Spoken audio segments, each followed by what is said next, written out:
queridos, nesta manhã eu quero pedir licença aos irmãos, eu não estarei fazendo uma exposição bíblica como geralmente eu faço. Eu vou abordar um tema, tá? E essa será então a minha abordagem aqui nesta manhã. Vamos orar mais uma vez, convido os irmãos a mais uma vez abaixarem suas cabeças. Vamos orar especificamente por esse momento em que estaremos ouvindo essas instruções a respeito das traduções bíblicas. Senhor, nós mais uma vez recorremos ao Senhor em oração para te pedir a tua bênção sobre tudo aquilo que vamos ouvir nesta manhã. Que a exposição deste assunto seja, Senhor, instrumento na ação do teu Espírito que está no nosso meio, para fortalecer em nós a certeza de que a tua palavra é a verdade. Que ela não contém a verdade apenas, ela é a verdade do Senhor, revelada a cada um de nós. Dá-nos, ó Deus, clareza, entendimento, dá-nos uma disposição, Pai, mental, para ouvirmos tudo o que ouviremos aqui, sabendo que o Senhor está cuidando e edificando a cada um de nós através desse assunto tão importante para a fé cristã. Assim nós oramos agradecidos por esse tempo e rogamos ao Senhor essas bênçãos em nome de Jesus. Amém. Bem, meus irmãos, alguns propósitos que nós temos com este assunto, que pode parecer, num primeiro momento, um assunto um pouco distante da nossa realidade. Qual a importância de estudar sobre as traduções bíblicas? Este é um assunto bastante vasto, nós não temos condições de explorarmos as nuances deste tema, então o meu objetivo é abordar este assunto de uma forma bem geral, bem objetiva mesmo, e nós temos alguns propósitos. Primeiramente, óbvio, fortalecer a nossa confiança na palavra de Deus. Ao estudarmos este assunto, o que se espera é que olhemos para a palavra de Deus com maior confiança, fortalecendo assim a nossa certeza de que estamos com um livro na mão extremamente precioso e que foi preservado ao longo dos séculos pela ação do Espírito Santo, para que, lendo esse livro, lendo as sagradas palavras deste livro, sejamos tomados pela certeza de que Deus é quem está falando conosco. Também conhecer os métodos de tradução bíblica, isso é muito importante para todos nós, e isso vai nos levar ao terceiro propósito, que é entender a abrangência do estudo da Bíblia. Quando nós abrimos a palavra de Deus, não podemos abrir a palavra de Deus, ler de qualquer forma, interpretar de qualquer forma, e muito menos ensinar de qualquer maneira. Então, quando nós estudamos esse assunto, somos, não apenas os acadêmicos, mas de uma forma geral, todos nós somos beneficiados pela percepção de que o livro que está diante de nós não é um livro comum, é um livro complexo e que exige de cada um de nós muita responsabilidade na leitura, na interpretação e, por fim, na sua comunicação. Traduzir é reproduzir da maneira mais exata possível o significado da mensagem original de forma natural no idioma para o qual está se traduzindo. Então, nós temos a palavra de Deus traduzida para o idioma português e essa tradução ela tem que ser de tal maneira que nós, lendo, tenhamos uma clareza, tenhamos uma compreensão fácil. Afinal de contas, é a palavra de Deus dirigida a cada um de nós. Inicialmente, nós temos na história da humanidade a chamada tradição oral. Essa chamada tradição oral, ela se estende de Adão até Moisés, olhando para o contexto do povo de Israel, do povo de Deus. Então, inicialmente, todos os eventos da criação, todos os eventos do passado, todos eles foram transmitidos de geração a geração por essa chamada tradição oral. Os pais ensinavam seus filhos, que ensinavam seus filhos e que ensinavam seus filhos. Até quando, então, Deus se revela a Moisés e dá a ele a revelação de todos esses eventos. E Moisés foi aquela pessoa na história usada por Deus para registrar os primeiros 5 livros da nossa Bíblia, conhecidos como Pentateuco.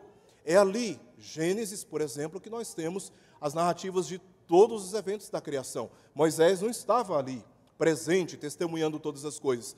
Isso foi passado de geração em geração por tradição oral. Então, em Moisés, nós lemos em Êxodo capítulo 24, verso 12, o seguinte: Então disse o Senhor a Moisés, sobe a mim ao monte e fica lá, dar-te-ei tábuas de pedra, e a lei e os mandamentos que escrevi. O próprio Deus se encarregou de escrever todas estas coisas para Moisés, para os ensinares. Aí no verso 31, A palavra de Deus diz em Êxodo ainda 24, e, tendo acabado de falar com ele no monte Sinai, deu a Moisés as 2 tábuas do testemunho, tábuas de pedra, escritas pelo dedo de Deus.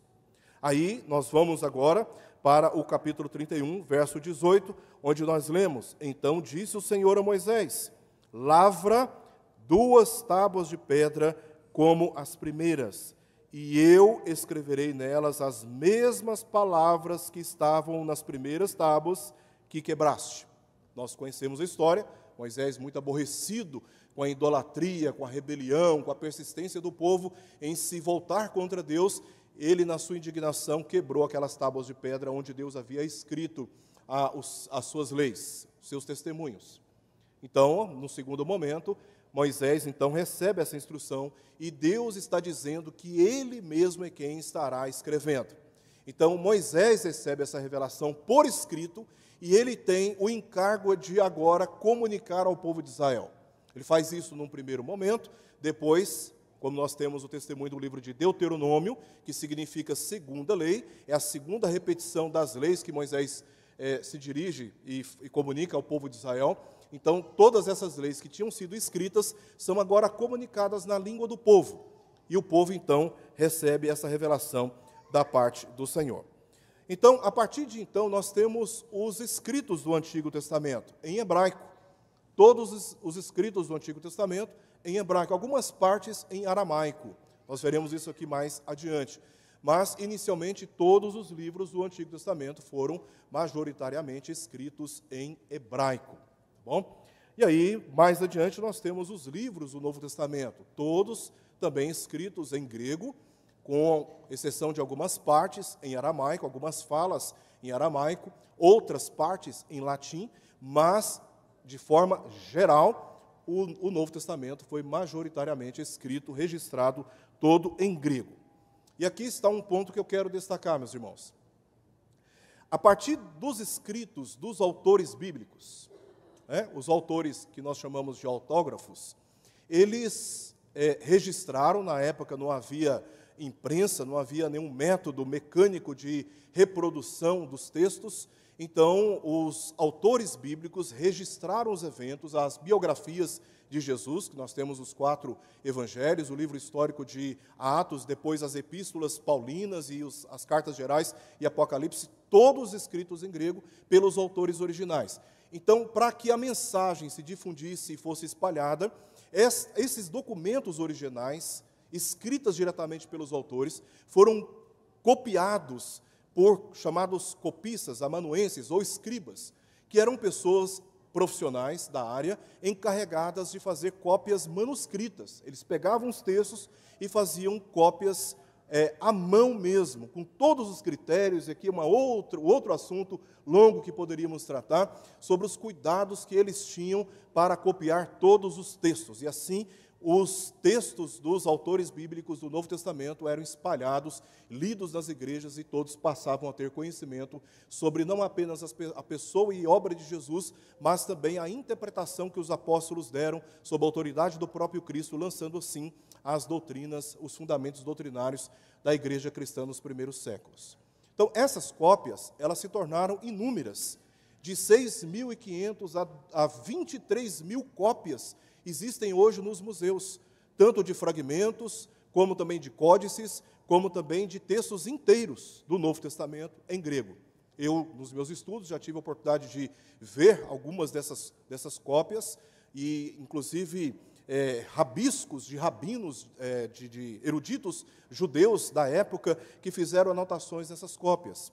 São milhares de cópias, falando todas a mesma coisa. Se você pega todas as cópias do Novo Testamento, todas as cópias, os autógrafos, os documentos originais, eles já se perderam, não temos notícia, mas nós temos em torno de 23.000 cópias hoje, daquela época, datada daquela época, e se estendeu ao longo de alguns séculos ainda essas cópias, falando todos a mesma coisa.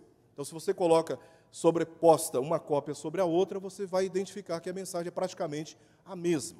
Só que no decorrer da história, no trabalho de fazer essas cópias à mão, Algumas palavras, elas poderiam ser apresentadas de uma maneira não tão legível assim. Outras palavras apareceram em uma cópia, mas que não aparece em outra cópia. São detalhes, minúcias desses textos. Em algumas cópias você não tem um parágrafo, em outra você já tem o parágrafo, e você tem muitas outras cópias falando e citando, registrando exatamente aquele parágrafo que em uma ou outra cópia não está presente.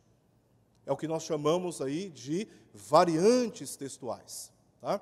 Então, ao longo da história, essas cópias sendo produzidas, surgiu então a necessidade de estabelecer qual texto deveria ser estabelecido como texto final do Novo Testamento. E aí nós temos, na história, o primeiro, que é o texto chamado texto crítico. O texto crítico é o texto que foi selecionado com o critério da antiguidade, por exemplo. Então, as cópias mais antigas, já datadas do segundo século, terceiro século, eles entram dentro dessa categoria do chamado texto crítico. Ele é assim também chamado de eclético ou minoritário. Esse texto, que é estabelecido como texto final do Novo Testamento, como texto oficial, vamos chamar assim, para alguns acadêmicos, para alguns estudiosos, eles estabeleceram como critério a rigorosa observância dos detalhes dessas cópias. Que aí você vai encontrar algumas divergências pequenas que não alteram o sentido do texto de nenhuma maneira em cópias mais recentes. Então, o chamado texto crítico, ele é adotado por muitas, hoje, como Sociedade Bíblica do Brasil, essas sociedades bíblicas do mundo inteiro, é usado como o critério final para estabelecer o texto do Novo Testamento.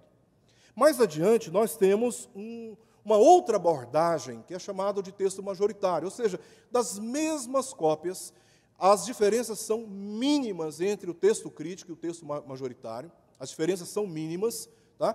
Tanto que o texto majoritário, das suas características, é não é a sua antiguidade como o texto crítico.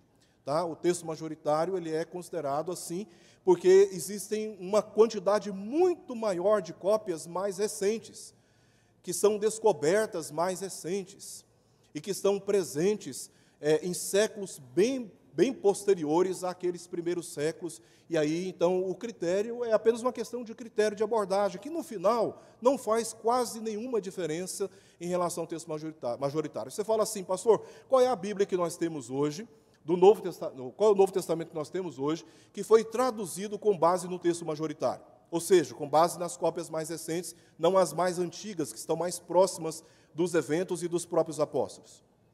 Você vai encontrar a Bíblia interlinear, somente.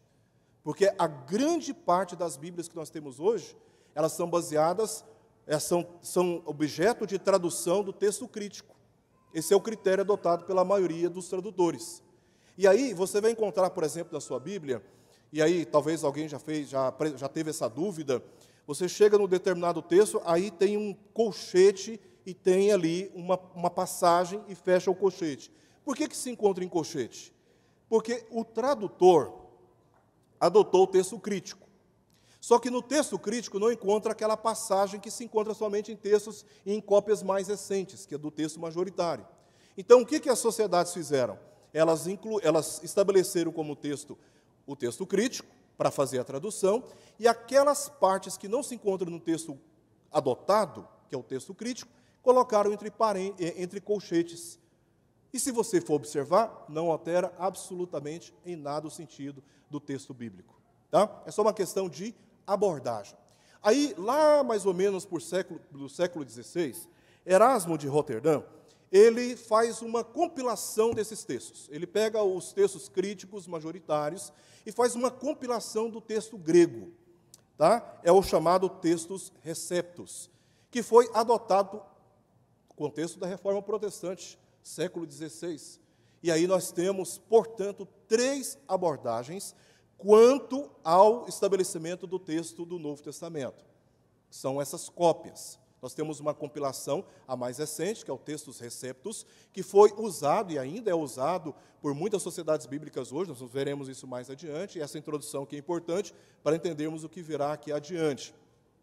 Então, nós temos 3 abordagens ao longo da história, quando se trata de textos do Novo Testamento usados para a tradução do texto original, que é o texto crítico, o texto majoritário e o textus receptus, tá bom? Então, dito isto, hoje temos uma infinidade de traduções, e não apenas de traduções, nós temos uma infinidade de Bíblias, né? Bíblia para tudo quanto é gosto. Comercialmente falando, comercializa-se a Bíblia com comentários de fulano de tal, estudos bíblicos para determinado grupo social, mulheres, homens, crianças, né? Então você tem uma infinidade, assim, para atrair as pessoas, né? Atrair o interesse de adquirir as Bíblias. Então, do ponto de vista comercial, estão anexando, colocando anexos, estudos, comentários, e todas essas coisas são boas, a gente sabe, isso facilita muito a leitura do nosso texto, a nossa devocional, mas o texto bíblico mesmo praticamente tem sido o mesmo, tá? Mas traduções, são inúmeras as traduções que nós temos hoje. Por exemplo, nós temos a Bíblia traduzida atualmente, são dados atualizados pela Wycliffe Internacional, 736 línguas para as quais a Bíblia já se encontra completamente ou parcialmente traduzida.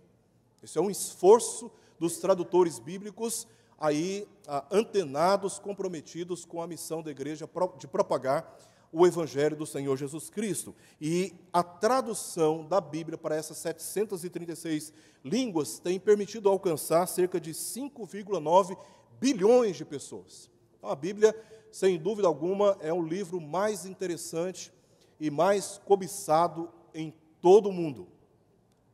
É o livro talvez mais conhecido em todo o mundo.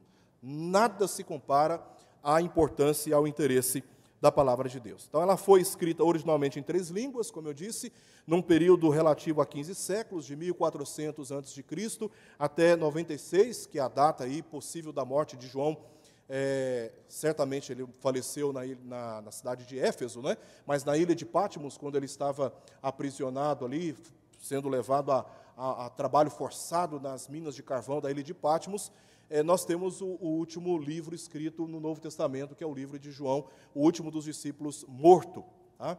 Então nós temos aí um período bastante vasto de registro da revelação de Deus, desde os primórdios da humanidade até o último dos discípulos de Cristo. Então, o Antigo Testamento em hebraico, algumas partes em aramaico, essas partes se encontram tanto no livro de Daniel, como também de Esdras, e no Novo Testamento grego nós temos algumas partes em aramaico, eu não coloquei aqui, mas temos algumas falas também em latim, mas são quantidades muito pequenas. Tá? Como eu disse, o texto do Novo Testamento está escrito determinantemente pela língua grega. E aqui um apanhado geral dessa história das traduções. Nós temos o Antigo Testamento, que foi registrado todo em hebraico, e esse registro ele está estabelecido por eruditos judeus, isso já no período, acho que 2 séculos antes, dois séculos antes da vinda de Cristo ao mundo, que é o texto massorético, que é o texto final do Antigo Testamento em hebraico. Essa tradução, vamos chamar assim, essa compilação todo em hebraico do Antigo Testamento é adotado pela maioria das Bíblias que nós temos hoje, a Bíblia, o cânon protestante. E, posteriormente, e aí 200 anos antes de Cristo, em Alexandria, a ordem foi para que 70 eruditos, durante 72 dias, fizeram a tradução toda do Antigo Testamento para a língua grega. Tá? É a chamada Septuaginta. Essa Septuaginta, essa tradução da língua hebraica para o grego do Antigo Testamento, é a tradução adotada oficialmente pelo cânon católico. Tá bom? Então, nós temos aí estas 2 perspectivas de tradução em relação ao Antigo Testamento. Quanto ao Novo Testamento, que é totalmente traduzido totalmente na língua grega, já no terceiro século já se encontrava traduções em latim, como eu disse, siríaco e também copta, que é a língua do norte da África.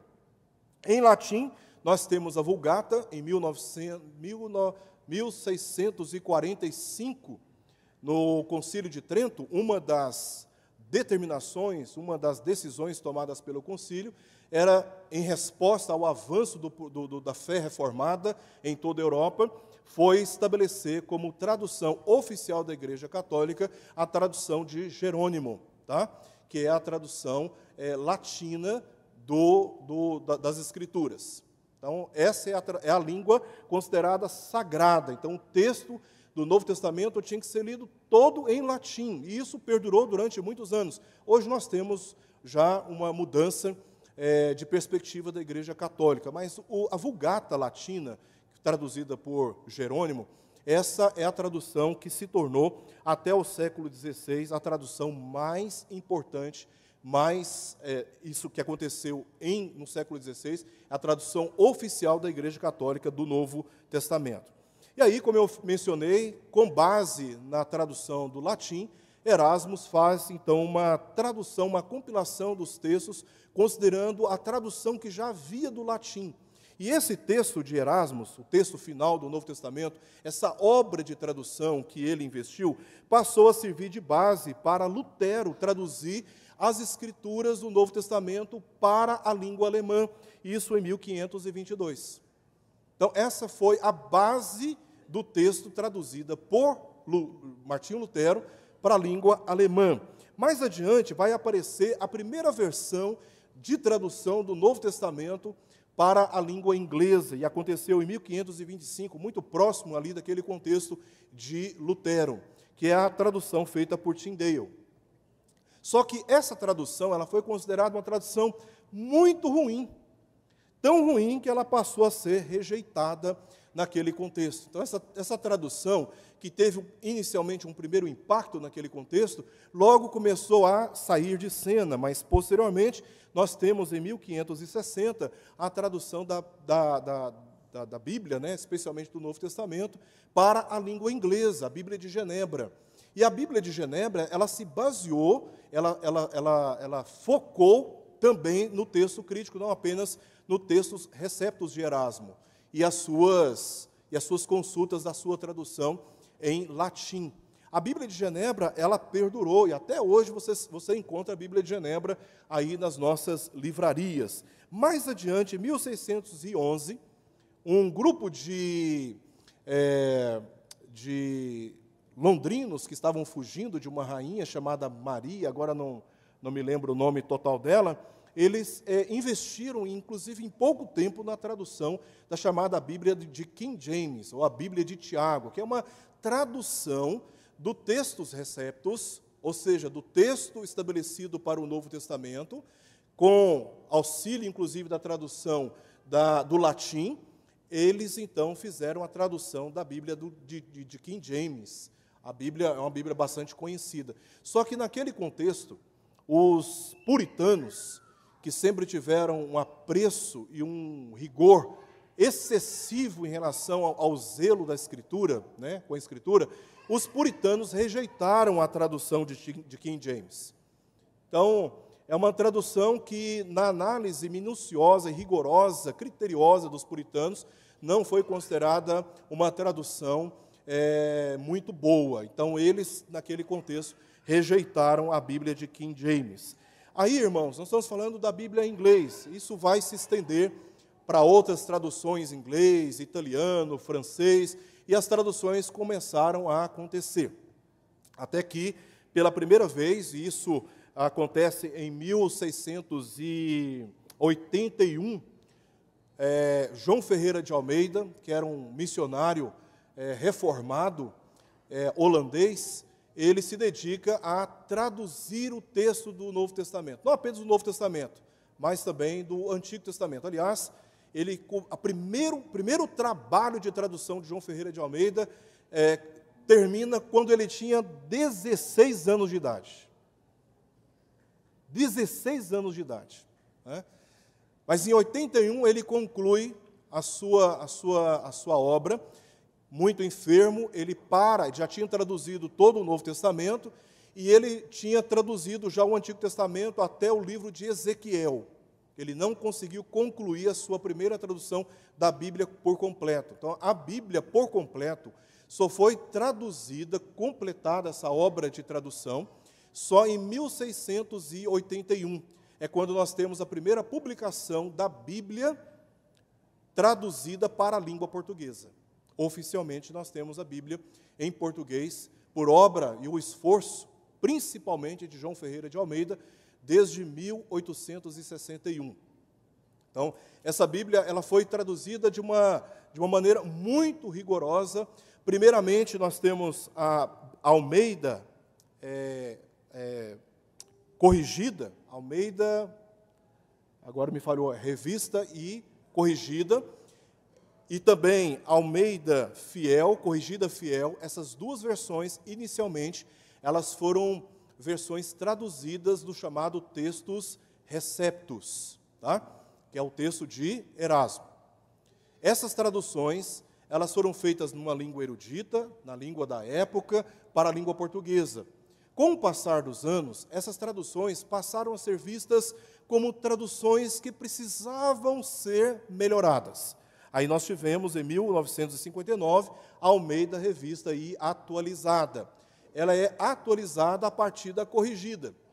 Então, eles pegaram a corrigida e fizeram uma atualização, fizeram uma revisão de toda essa tradução e fizeram algumas adaptações em relação à linguagem. Por causa da erudição da época, a linguagem foi acomodada para aquele contexto já século XX. Aí, irmãos, em 2008, é lançada a Bíblia Almeida século XXI, que já é um esforço, de novo, não de melhorar apenas a tradução, mas também de melhorar a linguagem, porque a língua ela é dinâmica, ela vai mudando com o passar do tempo. E aí vem a grande responsabilidade de tornar inteligível, compreensível, ao alcance das faculdades do povo de sua época, sem alterar qualquer coisa do seu significado original. Então, a Sociedade Bíblica vem no esforço e lança a Bíblia século XXI em 2008. Posteriormente, em 2017, ela lança a nova Almeida Atualizada, que já é uma tradução que preza pela formalidade do significado das palavras e, ao mesmo tempo, ela tenta se comunicar de uma maneira mais clara para a língua dos nossos dias. Nós passamos por uma reforma ortográfica da língua portuguesa, se não me engano, em 2009, se minha cabeça não estiver falhando, e a língua ela sofreu algumas alterações. Então, nós temos essa tradução, a Nova Almeida Atualizada, que traz uma linguagem mais compreensível e, ao mesmo tempo, palavras mais próximas do seu significado original. O próprio comentário da Sociedade Bíblica diz que ela é formal quando precisa ser formal e dinâmica na sua comunicação quando ela precisa ser dinâmica. Então, hoje, o que nós temos de melhor tradução, e aí eu já estou lançando aqui um palpite, uma convicção pessoal, que nós temos de melhor tradução hoje, numa linguagem mais clara, é a Nova Almeida Atualizada, que traz uma linguagem mais clara, sem perder a formalidade da ortografia grega e do seu significado no texto original. E, olhando para essas questões, precisamos saber o que qualifica, de fato, uma boa tradução bíblica. Tá? 3 questões. Primeiro, ela deve expressar o significado da mensagem original da maneira mais exata possível na língua para a qual ela é traduzida. Uma boa tradução, e aí nós pecamos quando ingenuamente escolhemos uma tradução bíblica porque ela é mais agradável aos nossos ouvidos, porque ela é mais confortável, ela é mais fácil de entender. Quando se trata da palavra de Deus registrada no passado, sob a inspiração divina dos autores bíblicos, nós não podemos simplesmente abandonar o significado original e nos apegar simplesmente a uma linguagem que seja mais fácil de compreender. Uma boa tradução é uma tradução que vai preservar o significado original das palavras e, ao mesmo tempo, sem perder o significado original das palavras, comunicar-se na língua para a qual ela é traduzida de uma maneira mais clara. E esse é o segundo critério que nós precisamos observar de uma boa tradução. Ela deve expressar a mensagem de modo mais claro e compreensível possível, sem comprometer o seu significado original. Essa é uma boa tradução, tá? Outro critério, precisa ser natural. Essa comunicação, essa compreensão, ela precisa ser natural, porque não adianta você querer ser claro, mas ao mesmo tempo a linguagem ela não é natural. Ela não facilita a compreensão de quem está lendo e de quem está ouvindo. Então ela precisa se expressar de forma natural, sem que pareça uma tradução. Ela precisa estar acomodada ao máximo possível ao cotidiano do idioma para o qual ela é traduzida. E aqui vale a pena observar como esse processo não é um processo simples. A Bíblia que está nas nossas mãos é uma Bíblia que vem com um esforço demasiado dos chamados tradutores bíblicos. Deus, ele se revela, meus irmãos. Ele se revelou a Moisés. O primeiro autor bíblico que nós temos conhecimento. A partir de Moisés, os livros do Antigo Testamento, os primeiros livros foram registrados. Toda a história de Israel é narrada ali. E na história de Israel nós temos os profetas e os salmos. Toda a preparação do povo de Israel no passado para a vinda de Jesus, o Messias. E aí, então, Jesus vive entre os homens, os seus apóstolos são comissionados a dar testemunho de tudo que eles tinham visto e ouvido. É o que João fala na sua primeira epístola, no capítulo 1. Nós temos os escritos do Novo Testamento como testemunho daquele que veio, e nós temos os escritos do Antigo Testamento como testemunho daquele que viria. Então, Deus, ele se revelou aos autores bíblicos. E o que nos importa é o que Deus disse aos autores bíblicos. Qual foi a intenção do autor ao registrar e comunicar a mensagem nos seus dias? Por isso nós temos no passado o autor que estava sob inspiração, e ele estava dentro de um contexto específico, um contexto histórico específico. Bem sabemos que profecias têm duas perspectivas, uma histórica, uma daqueles dias, mas também apontando para significados maiores no futuro. Então, no passado, Deus, ele inspirou autores bíblicos e eles, então, escrevem, registram essa revelação. A mensagem de Deus para destinatários específicos, no seu contexto próprio. Então, havia uma demanda histórica naqueles dias. Os autores, inspirados pelo Espírito, escreveram para tratarem objetivamente daqueles contextos dos seus destinatários. Então, houve uma intenção do autor e houve uma compreensão dos destinatários finais. Isso é o que está no passado. Mas e o presente? Onde nós nos encontramos? Aqui nós temos os intérpretes bíblicos. Faz parte da tarefa do intérprete a tradução, obviamente. Mas nós interpretamos, geralmente, aquilo que já está traduzido para a nossa própria língua, falando de modo geral. Nós pegamos Bíblias em português, pegamos comentários em português, dicionários teológicos em português, pegamos vários livros de consulta na língua portuguesa e aí tentamos fazer ali uma interpretação do texto bíblico. O intérprete está dentro de um contexto particular. Ele tem a sua demanda pessoal, ele tem a sua agitação, às vezes ele está muito chateado, às vezes ele está muito alegre, às vezes ele está muito ansioso, e aí ele precisa abordar, e aí ele aborda o texto bíblico sob aquela influência, e ele precisa comunicar esta mensagem que foi interpretada para uma audiência que tem um contexto particular, que tem uma demanda pessoal particular. Por exemplo, no ano passado, no ano retrasado, nós tivemos uma demanda muito grande aqui, que mexeu muito com os nossos corações, foi o contexto das eleições. Então, o pregador, ele é pressionado internamente, vendo tudo o que estava acontecendo no país, a ler a Escritura e buscar da parte de Deus entendimento, instrução sobre como lidar com aquele cenário tão difícil. Não que tenha mudado, mas aquele momento foi um momento demasiadamente difícil para todos nós. E aí existe um contexto também da audiência, a igreja precisa ouvir uma instrução da palavra de Deus. Então, é isso que acontece no presente. Mas o que acontece no presente precisa ser resgatado do passado. E esta tarefa é a tarefa do tradutor. ele vai traduzir o texto que se encontra numa língua que não é a língua dele. Existe um abismo, uma distância enorme, linguística, cultural, geográfica, política, econômica, social, religiosa, que se encontra no passado. E ao traduzir o texto bíblico para o presente, a tradução precisa preservar o sentido, o significado do texto, mas fazendo sentido para o presente. Então, ele faz uma pesquisa acurada, minuciosa, complexa do texto bíblico para antes trazer a mensagem da palavra de Deus no presente, fazendo aplicação. Daí nós temos as confissões, nós temos os códigos doutrinários, nós temos os credos, nós temos as doutrinas estabelecidas, nós temos os aconselhamentos, as pregações, nós temos os estudos bíblicos, que são nada mais resultado de uma acurada pesquisa do texto bíblico.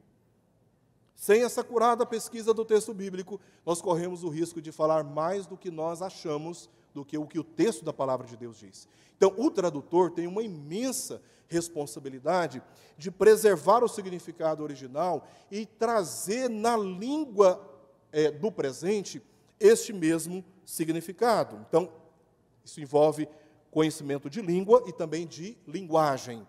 Uma coisa é você traduzir palavra por palavra, tá? Mas, ao mesmo tempo, aquilo não vai fazer o menor sentido. Você tem que acomodar o significado a uma linguagem que seja realmente compreensível.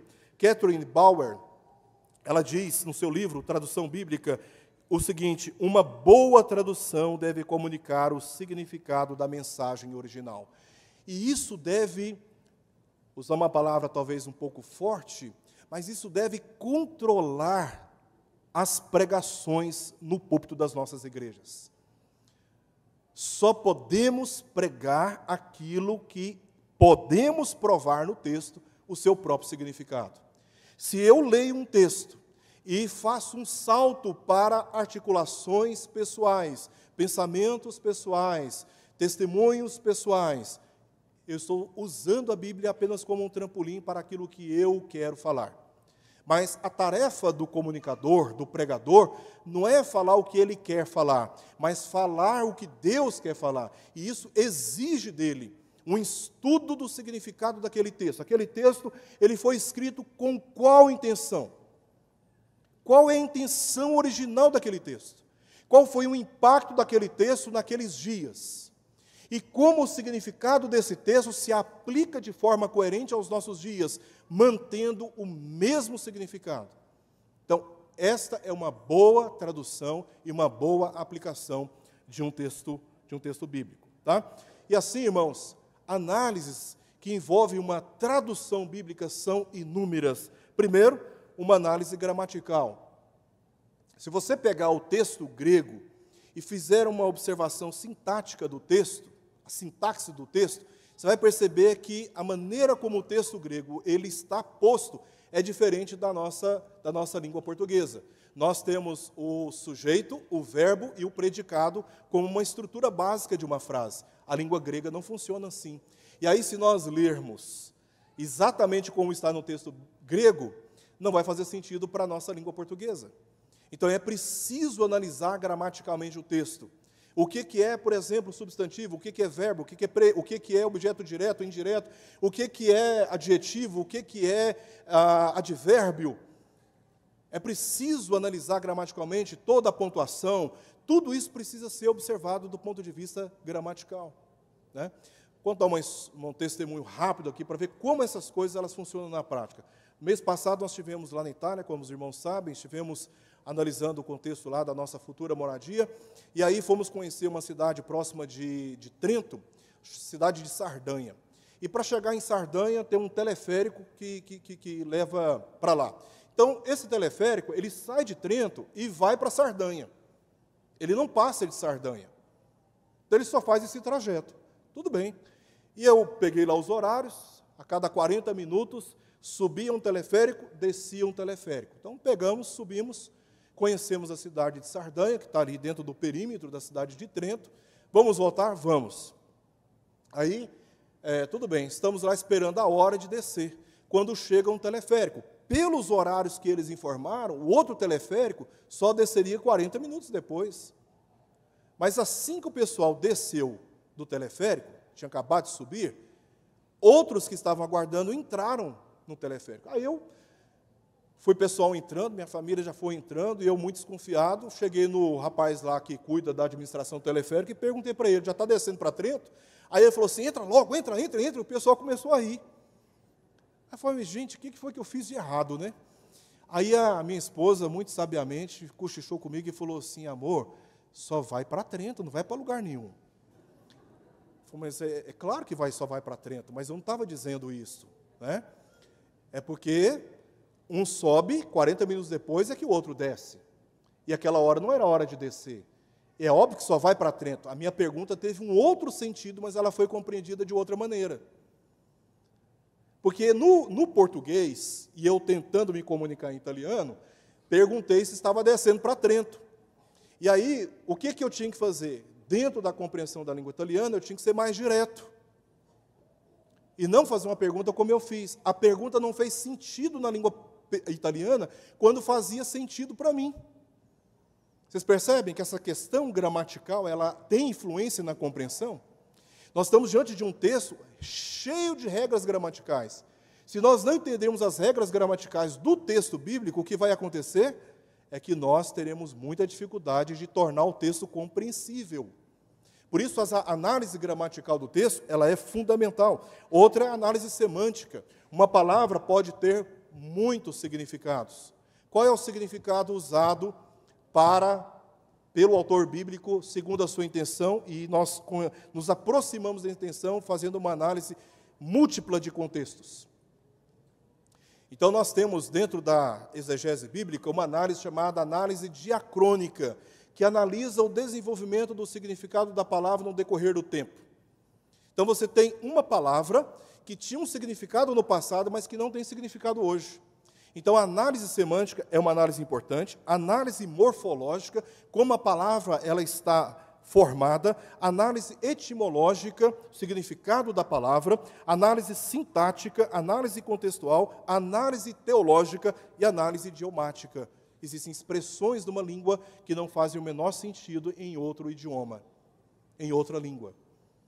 São muitas as análises que os tradutores se utilizam para trazer o texto na nossa língua.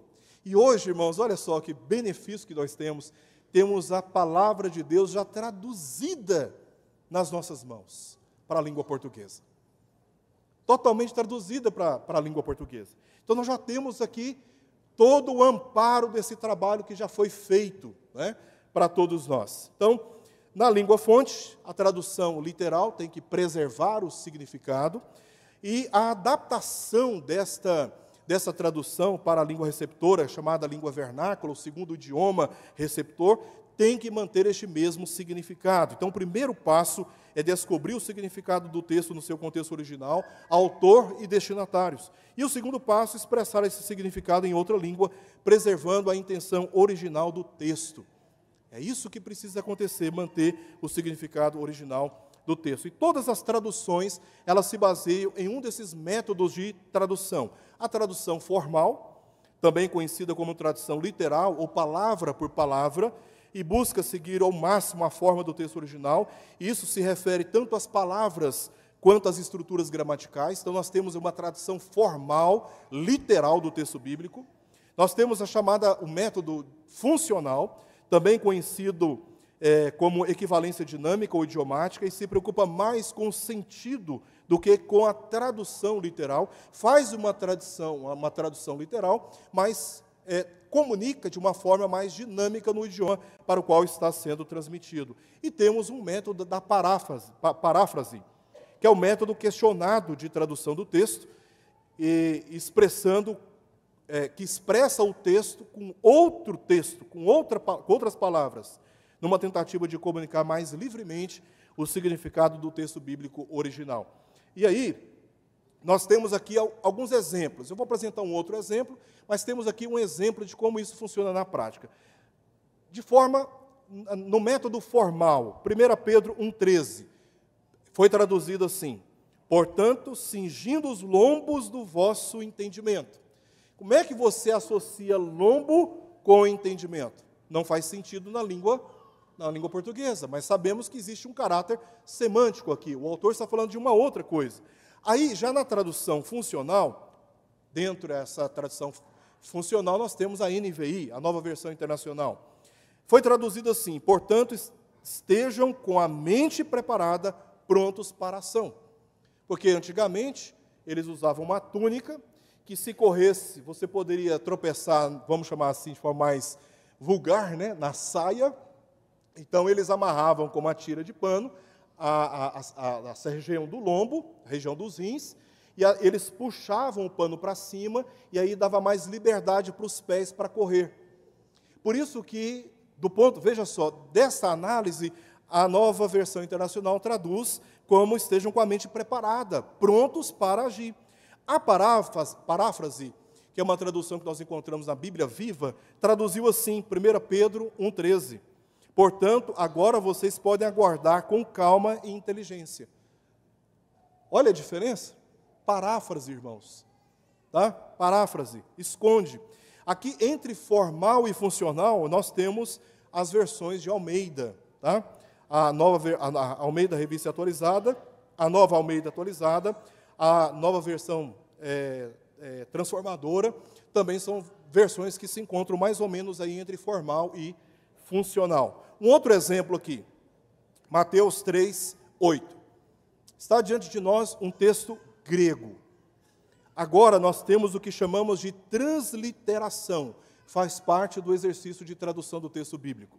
Então nós buscamos correspondência na língua portuguesa às letras do texto grego. É chamado de transliteração.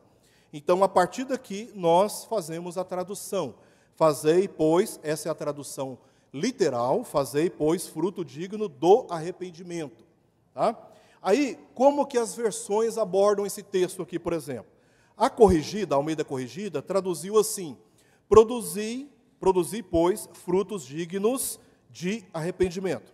A Almeida Revista Atualizada traduziu: produzi, pois, frutos dignos de arrependimento. A Bíblia de Jerusalém traduziu: produzi, então, fruto digno de arrependimento. A Nova Versão Internacional traduziu como: deem fruto que mostre o arrependimento. A nova tradução da linguagem de hoje traduziu: façam coisas que mostrem que vocês se arrependeram dos seus pecados. A Bíblia Viva traduziu assim: antes de serem batizados, provem que vocês abandonaram o pecado, praticando obras dignas. Então nós temos aqui alguns exemplos de como as traduções elas aconteceram segundo os métodos de tradução. Essas três primeiras traduções, elas se encontram na chamada equivalência formal. É mais ou menos literal e segue a mesma forma do grego. Veja a similaridade: produzir, frutos dignos e arrependimento. Como esta é a forma do texto grego, então a tradução seguiu exatamente aquilo que está estabelecido na forma do texto grego. As outras duas, a NVI e a linguagem de hoje, ela usou o método de equivalência funcional, que preserva o aspecto literal, mas se expressa de forma mais clara o texto. E a última, nós temos a paráfrase, que é com base no sentido, usa outras palavras. Por isso que é tão diferente quando você pega esta tradução da Bíblia Viva e compara com as versões aí da equivalência formal ou funcional, o tanto que destoa, tá? Isso é mostrando que as paráfrases, elas não são traduções muito boas para serem consideradas para nós, tá bom? Bom, partindo aí para o final, nós precisamos fazer uma pergunta diante de tanta informação e tanta coisa como essa, né? Afinal de contas, qual a tradução que nós devemos usar? Essa é uma pergunta que muitos fazem. São tantas traduções, irmãos. Há uma infinidade, como eu disse no início, há uma infinidade de traduções. Corrigida fiel, revista e corrigida, atualizada e por aí vai. São muitas traduções. E aí eu fiz um gráfico aqui para facilitar a nossa visualização dessas traduções e nos ajudar a entender qual seria a melhor tradução a ser usada por nós, né? Então eu fiz esse quadro aí para facilitar o nosso entendimento. O que é interlinear, ou seja, literal mesmo? O que é a tradução feita segundo o método formal, funcional ou dinâmica? E a paráfrase, Então nós temos do outro lado a tradução literal, aí formal. Nós temos a corrigida fiel e a corrigida, que está quase uma tradução literal. Por isso que eu coloquei um pouquinho mais para cima. Aí ali no meio, entre formal e funcional, nós temos a Almeida Revista e Atualizada, que é a versão usada pela Igreja Presbiteriana do Brasil, aliás, pela grande parte das igrejas reformadas, né, conservadoras, históricas, que é a Almeida Revista e Atualizada ao longo dessas últimas décadas. Ali bem próximo, mas dentro da tradução funcional dinâmica, nós temos a Almeida 21, século 21. Aí nós temos, numa ordem, tá? Numa ordem aí, de gradação, a NVI, a nova versão transformadora, lá embaixo, já próximo da paráfrase, mas ainda usando um método funcional, preservando o significado literal das palavras, nós temos a nova Almeida atualizada, que já é uma atualização, uma acomodação melhor para a língua portuguesa daquela que nós utilizamos neste momento, que é a Almeida Revista e Atualizada. E aí nós temos a nova linguagem de hoje, ela está entre funcional e paráfrase, está quase para uma paráfrase, e paráfrase, assim, descaradamente, nós temos a Bíblia Viva, a Bíblia, a Mensagem, dentre outras. Tá? Então, isso aqui nos ajuda a visualizar melhor a Bíblia que podemos utilizar. Tá? Então, a resposta a essa pergunta, qual tradução usar, vai depender basicamente de 3 observações aqui. Primeiro, se for para estudar a Palavra de Deus com maior profundidade, a escolha deve ser das traduções formais, as mais literais possíveis, inclusive fazendo comparações entre as traduções, especialmente para aqueles que não conhecem as línguas originais. O que se recomenda é você pegar várias versões, várias traduções e comparar. Tá? Isso ajuda bastante. Agora, se for para uma meditação da Palavra de Deus, de preferência, a preferência deve ser por traduções funcionais. Isso ajuda a ter melhor compreensão. Essas prezam pelos significados originais das palavras e se comunicam de modo mais compreensível. E, por fim, se for para ser lida em contextos culturais mais simplórios, tá? ou para crianças, as traduções parafraseadas são as mais indicadas. Você vai trabalhar com um pessoal, por exemplo, que não tem alfabetização, que não desenvolveu ainda a capacidade de raciocinar conceitos complexos, de fazer interação entre muitas informações. Então, a paráfrase, ela é a mais indicada, mas é sempre importante, no seu uso, máxima atenção e cautela. Então, neste caso, é importante que o leitor, que o comunicador, estude as versões mais formais, mais funcionais, porque isso vai dar a ele a oportunidade de fazer uma moderação do significado daquilo que está sendo comunicado. Em João, capítulo 1, verso 1, e o verso 14, nós lemos: no princípio era o Verbo, e o Verbo estava com Deus, e o Verbo era Deus. E o Verbo se fez carne e habitou entre nós, cheio de graça e de verdade, e vimos a sua glória, glória como do unigênito do Pai. Aqui João está dando testemunho da transcendência do Filho de Deus. Ele era o Verbo, ele estava com Deus, ele era Deus, no seu estado glorificado. Mas ele dá testemunho também da sua imanência. Esse Verbo se fez carne, ele habitou entre nós, diz o texto. Ele interfere na história humana, ele passa a se relacionar conosco, e ele também dá testemunho da sua revelação. Diz o texto nas palavras de João: vimos a sua glória, glória como do unigênito do Pai. Jesus, sendo transcendente, ao mesmo tempo ele se revela entre nós como imanente. Por isso ele foi visto na sua glória, glória como o unigênito do Pai. O Evangelho, meus irmãos, é o testemunho apostólico sobre Jesus Cristo, fundamentado nos antigos testemunhos da lei de Moisés, dos profetas e dos salmos, assim como Jesus diz a seus próprios discípulos, explicando como todos os textos do Antigo Testamento já estavam dando testemunho a respeito dele. Tá? Todo o Antigo Testamento. Jesus mesmo disse aos discípulos, Jesus, aproximando-se, falou-lhes, dizendo: toda autoridade me foi dada no céu e na terra. Ide, portanto, fazer discípulos de todas as nações. Como que eles deveriam fazer discípulos? Comunicando a verdade, pregando o Evangelho. o mesmo texto, na perspectiva de Marcos, está dito: ide por todo mundo e pregai o evangelho a toda criatura. A palavra de Deus precisa ser divulgada. A missão que Jesus estabeleceu para a igreja cristã é de anunciar o evangelho entre todas as nações, a todas as pessoas. Ninguém pode ser privado de conhecer a verdade do evangelho. Portanto, traduzir o evangelho para testemunho de todas as nações é um imperativo à igreja hoje. E com toda a responsabilidade, porque a Bíblia, ela é a palavra de Deus. Como ela foi inspirada pelo Espírito, o tradutor não pode acrescentar ou omitir o significado do texto, nem mesmo nas nossas pregações, nem mesmo nos nossos estudos bíblicos. Se um texto está sendo exposto, ele tem que ser exposto na sua totalidade em respeito ao seu significado original. Também, a Bíblia é um livro que faz sentido.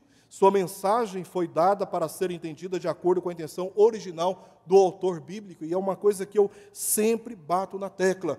Qual é a intenção do autor? E como a intenção do autor lá no passado? Qual o sentido dessa intenção, desse significado para os dias de hoje? Por fim, todos os idiomas são diferentes. Cada língua tem as suas próprias regras gramaticais e elas precisam ser consideradas para chegar a um significado.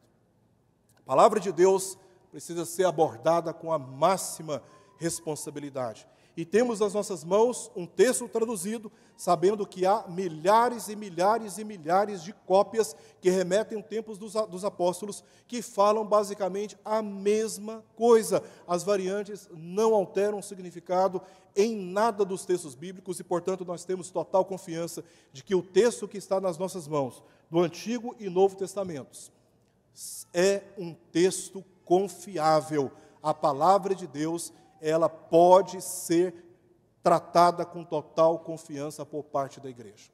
E usemos a tradução, a melhor tradução possível, de acordo com os propósitos que já declaramos aqui, para a nossa própria edificação.